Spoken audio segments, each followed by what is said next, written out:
बिस्मिल्लाह dear friends, आज हम पढ़ेंगे प्रेजेंट कंटिन्यूस टेंस के बारे में, यानी कि फ़िलहाल जारी। सही है। अच्छा, फ़िलहाल जारी कहाँ पे इस्तेमाल किया जाता है, यानी किस टाइम के लिए इस्तेमाल किया जाता है, और इसकी उर्दू की पहचान क्या है, फिर इसकी इंग्लिश में जुमले किस तरह बनाते हैं। सही है। इस सब आज हम क्या करेंगे, इसी वीडियो में पढ़ेंगे और सीखेंगे भी इंशाल्लाह। सही है। अच्छा, ये किस मूवमेंट्स के लिए इस्तेमाल किया जाता है, यानी कि एक किस टाइम के लिए इस्तेमाल किया जाता है, ये अभी हम पढ़ेंगे। सही है। अच्छा, सबसे पहली ऐसी एक्शन जो अभी हो रहा है, जो एट द मोमेंट हो रही है, उस एक्शंस के लिए भी आप इसको इस्तेमाल कर सकते हो। सही, ऐसी एक्शंस जो बिल्कुल अभी हो रही है, तो समझ लेना वो क्या है, वो प्रेजेंट कंटिन्यूस टेंस है। यानी कि आपने ऐसी एक्शन जो अभी मूवमेंट हो रही है, यानी कि इसका मतलब है कि आपने कोई काम शुरू की है लेकिन उसको अभी तक एंड नहीं किया है, तो समझ लेना वो आप क्या कर रहे हो, प्रेजेंट कंटिन्यूस टेंस का इस्तेमाल करोगे। फॉर एग्जांपल मैं कहूँगा आई एम मेकिंग वीडियो, मैं वीडियो बना रहा हूँ, तो इसका मतलब है मैंने वीडियो बनाना शुरू किया है लेकिन उसको एंड नहीं किया है, तो समझ लेना क्या है, प्रेजेंट कंटिन्यूस है। अगर आपके हाथ में अभी चाय है, तो यानी कि आपने चाय पीना शुरू की है लेकिन उसको एंड अभी तक नहीं किया है, तो समझ लेना वो क्या है, प्रेजेंट कंटिन्यूस टेंस है। सही है। अगर आप क्रिकेट खेल रहे हो, सही है, आपने क्रिकेट खेलना शुरू किया है लेकिन उसको ख़त्म नहीं किया, तो आप उसको भी कह सकते हो आई एम प्लेइंग क्रिकेट। सही, आई एम प्लेइंग क्रिकेट। तो आपने प्ले तो शुरू की है लेकिन उसको एंड नहीं किया, तो इस वजह से वो प्रेजेंट कंटिन्यूस टेंस में चला गया। सही है। ये पहली इसके यूसेज है। जो दूसरी यूसेज है इसका,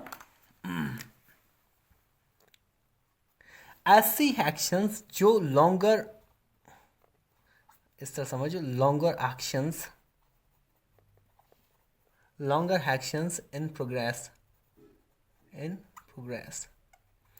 ऐसी काम जो आपने स्टार्ट की है लेकिन उसकी एंड जो होने वाली है वो बहुत लेट होने वाली है, शायद इन द फ्यूचर, शायद वो एंड ओ इन द फ्यूचर होगा। सही है।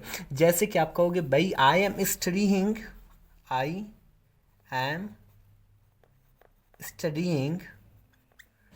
To be a doctor.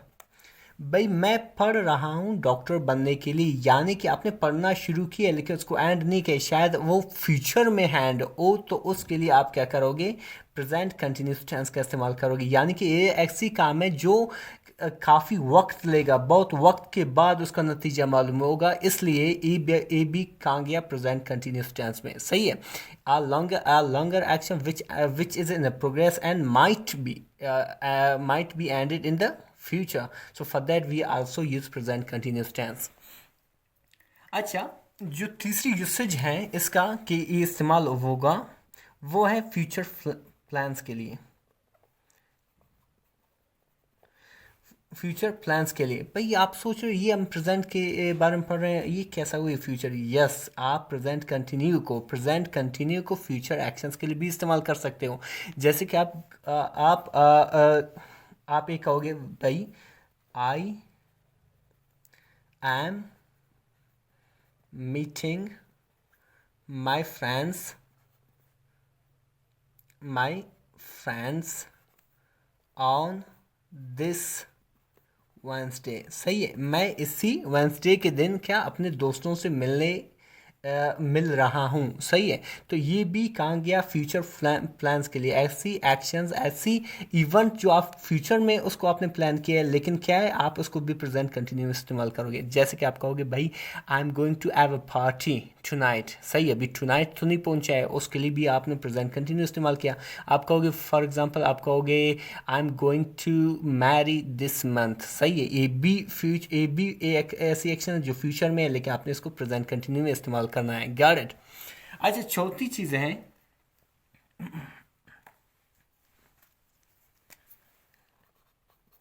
चीज है जो ऐसी actions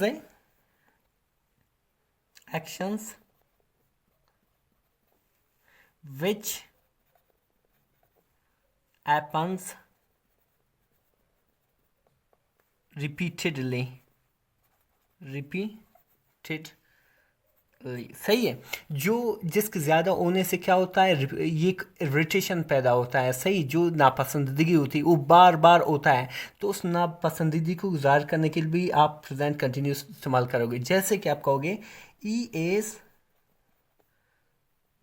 E is always always coming late in class. वो हमेशा क्लास में लेट आ रहा है, सही है। ये यानी कि ये एक्शन बार बार हो रहा है, तो रिपीटेडली हो रहा है, जिससे क्या होगा, एक शॉक मूवमेंट बनेगा या एक रेटेड मूवमेंट बनेगा। तो उसके लिए भी आप प्रेजेंट कंटिन्यू इस्तेमाल करेंगे। Got it. अच्छा, इसकी भाई ये जो 4 यूसेज है, ये इस ऐसे मूवमेंट्स में आप प्रेजेंट कंटिन्यू का इस्तेमाल करेंगे, यानी कि फ़िल हाल जारी का इस्तेमाल करोगे, सही है। अच्छा भाई, प्रेजेंट कंटिन्यूस का उर्दू में पहचान क्या है? उर्दू में पहचान यानी कि ऐसी, जो हमें एक ऐसी चीज़ आपको बताऊं कि ताकि आप उर्दू जुमले जब देखोगे तो आपको पता चले भाई ये प्रेजेंट कंटिन्यू है। अगर किसी जुमले के आखिर में रहा हूँ हाय, या रहा है हाय, या रहे हैं हाय, सही है, या रही है हाय, तो समझ लेना वो प्रेजेंट कंटिन्यूस टेंस है। फॉर एग्जांपल आप कहोगे मैं खेल रहा हूँ, सही है, ये मैं खेल रहा हूँ, वो खेल रही है, मैं सो रही हूँ, सही, मैं वीडियो बना रहा हूँ, ये सारे जुमले क्या हुए, ये प्रेजेंट कंटिन्यूस टेंस बने। डियर फ्रेंड्स, अभी हम पढ़ेंगे कि भाई जो सादा जुमले होते हैं, सही है, सादा जुमला हो या नेगेटिव हो, सही है, या इंट्रोगेटिव हो, या इंट्रोगेटिव इंटरोगेटिव एंड नेगेटिव हो, सही, इनको प्रेजेंट कंटिन्यूस में कैसे बनाते हैं, सही है। अच्छा, सादा जुमले सबसे पहले हम बनाएंगे। सादा जुमले वो जुमले कहलाएंगे जो आप एक सादा सीधा स्टेटमेंट कहते हो, सही है। फॉर एग्जांपल आप कहोगे कि भाई मैं क्रिकेट खेल रहा हूँ, मैं वीडियो बना रहा हूँ, मैं चाय पी रहा हूँ, मैं वीडियो देख रहा हूँ। ये क्या है, सारे सादा जुमले हैं, सही है। नेगेटिव क्या है कि एक जुमले में आप किसी चीज़ को करने से इनकार कर रहे हो, जैसे कि आप कहोगे कि भाई मैं क्रिकेट नहीं खेल रहा हूँ, मैं चाय नहीं पी रहा हूँ, सही है। इस तरह के जुमले नेगेटिव बने। इंट्रोगेटिव वो हैं जो आप किसी जुमले में सवाल पूछते हो, क्या मैं चाय पी रहा हूँ, क्या मैं क्रिकेट खेल रहा हूँ, ये आपके सवालिया बन गए। इंट्रोगेटिव एंड नेगेटिव वो है जिसमें आप सवाल भी पूछते हो और उसमें किसी चीज़ को करने से इनकार भी कर रहे हो, जैसे कि आप, क्या मैं चाय नहीं पी रहा हूँ, क्या मैं क्रिकेट नहीं खेल रहा हूँ, ये सारे आपका इंट्रोगेटिव एंड नेगेटिव है। अच्छा, सबसे पहले भाई सादा जुमले प्रेजेंट कंटिन्यूस टेंस में कैसे बनाते हैं, वो उसकी फार्मूला ये है कि सबसे पहले आपको लाना है सब्जेक्ट को, फिर आपको एक हेल्पिंग वर्ब लाना है, फिर आपको वर्ब के साथ, जो वर्ब की पहली फर्स्ट फॉर्म है, उसके साथ आपको आईएनजी लगाना है, फिर आपका आएगा एक ऑब्जेक्ट, सही है। मैंने पिछले वीडियोस में आपको बताया कि भाई ये कौन कौन से काम देते हैं, सही है। अगर आपके समझ में नहीं आ रहा है तो वो आप भी वीडियो भी देख सकते हो, सही है। सब्जेक्ट वो है जो जुमले में काम करने वाला होता है, उसको सब्जेक्ट कहते हैं। वर्ब वो है जो एक्शन जो कर रहा है, उसी एक्शन को कहते हैं। और ऑब्जेक्ट वो है जिसपे वो काम हो रहा है, उसको हम क्या कहेंगे, ऑब्जेक्ट कहेंगे, सही है। अच्छा, आपको आपके लिए सिंपल, जैसे कि लाजमन आपका सब्जेक्ट इनमें से होगा, तो लाजमन मैं सबको लिखूंगा, या कोई एक सिंगल नेम होगा, या ई आएगा, या शी आएगा, या एंड इट आएगा, सही है। अच्छा, फिर दो बाकी सब्जेक्ट, एक है हाई, सही है। अच्छा, या फिर कोई डबल नेम आएगा, अली हैंड अहमद आएगा, सही है। कोई दो नेम आपका सब्जेक्ट बनेंगे, या यू बनेगा आपका सब्जेक्ट, वी होगा, या दे होगा। आप अभी सोच रहे हो कि भाई मैंने इन सब्जेक्ट को 3 ग्रुप में क्यों डिवाइड किया है, जबकि मैंने कई टेंसेस में सिर्फ एक ही ग्रुप में इसको डिवाइड किए, कई टेंसेस में मैंने इसको 2 ग्रुप। और इसलिए क्योंकि प्रेजेंट कंटिन्यू में हमारे पास 3 हेल्पिंग वर्ब है, जो इसके बाद आएगा। हमारे पास 3 हेल्पिंग वर्ब है, एक है इज, एक है हैम, एक है हार, सही है। अच्छा, अगर हमारी सब्जेक्ट कोई सिंगल नेम हो, या ई हो, या शी हो, या हिट हो, तो हम आगे जो है हेल्पिंग वर्ब इज लगाएंगे, सही है, आगे इज लगाएंगे। अगर हमारी सब्जेक्ट आई है तो हम हेल्पिंग वर्ब एम का इस्तेमाल करेंगे। सही है। अगर हमारा सब्जेक्ट कोई दो नाम हो या यू हो या वी हो या दे हो तो हमें आर का इस्तेमाल करना होगा। सही है, जुमले में। सही है। अच्छा, फिर आएगा कि भाई हमारी हेल्पिंग वर्ब के बाद क्या आएगा, फिर वर्ब की पहली फॉर्म के साथ आईएनजी इस्तेमाल करो। अच्छा, पहले एक वर्ब है, उसके साथ हमें आईएनजी इस्तेमाल करना होगा। अगर यहाँ पे वॉच है, वॉचिंग होगा। सही है।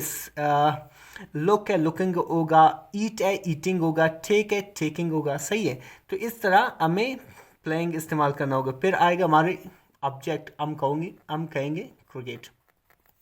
सही। आप अभी आप इस तरह कह सकते, Ali is playing cricket, I am playing cricket, you are playing cricket. आप कभी ये नहीं कहोगे यू इज प्लेइंग क्रिकेट या you am playing. No no no, ये गलत होगा। आपको इन सब्जेक्ट के साथ ये इस्तेमाल करना होगा, इसके साथ ये और इसके साथ ये इस्तेमाल करना होगा। ये आपका सिंपल सेंटेंस बनेगा। फिर इसका ट्रांसलेट किस तरह होगा, अली इज प्लेइंग क्रिकेट मतलब अली क्रिकेट खेल रहा है। शी इज प्लेइंग क्रिकेट, वो क्रिकेट खेल रही है। आई एम प्लेइंग क्रिकेट, मैं क्रिकेट खेल रहा हूँ। सही है। ये आपका सादा जुमला है। अच्छा, इसके बाद हम पढ़ेंगे, ये वो गया। अभी इसके बाद हम पढ़ेंगे नेगेटिव सेंटेंस। नेगेटिव सेंटेंस कैसे बनाएंगे, आपको और कुछ करना नहीं होगा, आपको सिर्फ हेल्पिंग वर्ब के बाद नॉट लगाना है। तो आपका नेगेटिव सेंटेंस के बारे में मैंने पहले बता दिया कि भाई वो जुमले जिसमें आप किसी चीज़ को करने से इनकार करें। जैसे मैं पानी नहीं पी रहा हूँ या मैं क्रिकेट नहीं खेल रहा हूँ, आपको और कुछ करना नहीं होगा, आपको हेल्पिंग वर्ब के बाद नॉट लगाना है। जैसे कि Ali is not playing cricket, I am not playing cricket, you are not playing cricket. सही है। यानी कि आप क्रिकेट नहीं खेल रहे हो, मैं क्रिकेट नहीं खेल रहा हूँ, अली क्रिकेट नहीं खेल रहा है। सही है। वो क्रिकेट नहीं खेल रही है। तो इस तरह आपका ये नेगेटिव सेंटेंस बन गया। सही है। अच्छा, अभी आएंगे इंट्रोगेटिव सेंटेंस में सबसे पहले आपको एक हेल्पिंग वर्ब लाना है, यानी सवालिया। इंट्रोगेटिव सेंटेंस मतलब सवालिया जुमला, जिसमें आप सवाल पूछ रहे हो। तो आप कहते हो क्या मैं क्रिकेट खेल रहा हूँ। फॉर एग्जांपल आप कहो क्या मैं क्रिकेट खेल रहा हूँ। सही है। इसके लिए सबसे पहले आप एक हेल्पिंग वर्ब लाओगे, फिर सब्जेक्ट लाओगे, फिर वर्ब के साथ आईएनजी लगाओ, फिर ऑब्जेक्ट लगाओगे। सही है। मैंने पहले बता दिया, अगर आपकी जो सब्जेक्ट है हो तो ये, अगर ये हो तो ये हेल्पिंग वर्ब और इनमें से ये होगा। अभी आपकी हेल्पिंग वर्ब फॉर एग्जांपल क्या मैं को आई कहते हैं। सही है। तो आई के लिए हमने हेल्पिंग वर्ब क्या इस्तेमाल किया था, एम। तो आप यहाँ पे लिखोगे एम, फिर सब्जेक्ट आपका क्या है, आई है, एम हाई प्लेइंग, फिर ऑब्जेक्ट क्रिकेट। सही। फिर आखिर में सवाल निशान। सही है। सबसे पहले आपको हेल्पिंग वर्ब लाना है, फिर इनमें से एक सब्जेक्ट लाना है, फिर वर्ब लाना है, फिर ऑब्जेक्ट लाना है, और आखिर में सवाल निशान लगाने से आपका क्या बनेगा, सवाल निशान। जैसे कि आप स्क्रीन में और बहुत से जुमले देख रहे हो जो आपके लिए सवालिया में बने गए हैं। Am I playing cricket, is Ali playing cricket, is it playing cricket, Ali and Ahmad are Ali and Ahmad are playing cricket, are we playing cricket, are they playing cricket. इस सारे क्या हैं, आपके सवालिया जुमले हैं। सही है। आपको और कुछ नहीं करना होगा, आपको क्या करना है, हेल्पिंग वर्ब को पहले बाद में सब्जेक्ट, फिर वो और फिर ऑब्जेक्ट लगाना होगा। अच्छा, ऐसी जुमला आपको इंट्रोगेटिव या नेगेटिव, यानी कि आप कह रहे हो क्या मैं क्रिकेट नहीं खेल रहा, क्या मैं क्रिकेट नहीं खेल, इसमें एक सवाल भी है और इसमें आप किसी चीज़ के इनकार भी कर रहे हो। तो इस तरह के जुमले बनाने के लिए आपको और कुछ करना नहीं होगा, आपको सिर्फ क्या करना होगा, जो ये हेल्पिंग वर्ब है। सही है। जो हेल्पिंग वर्ब है आपको इसको क्या करना है, सब्जेक्ट से पहले बस इसको चेंज करो। ये जो सवालिया है आपका, पहले आपका इस हेल्पिंग वर्ब बन गया है। सही है। फिर सब्जेक्ट है, फिर सब्जेक्ट के बाद नॉट लगाओ, फिर एक आखिर में सवाल निशान ऑलरेडी लगा हुआ है। तो इस तरह से ये आपका सवालिया मनफी सवालिया बन गया, interrogative and negative. Am I not playing cricket. सही। Am I not playing cricket, या आप कहोगे एम आई, पहले हेल्पिंग वर्ब, फिर आपने सब्जेक्ट है, फिर नॉट लगाओ। Am I not eating food सवाल निशान सही है। Are they not playing cricket, are they not eating food, are they not studying books. सही है, ये सारे आपके सवाल एंड मनफी। I hope you got the present in continuous tense. Is there any question comes in mind, please comment it, I will reply you there. Thank you.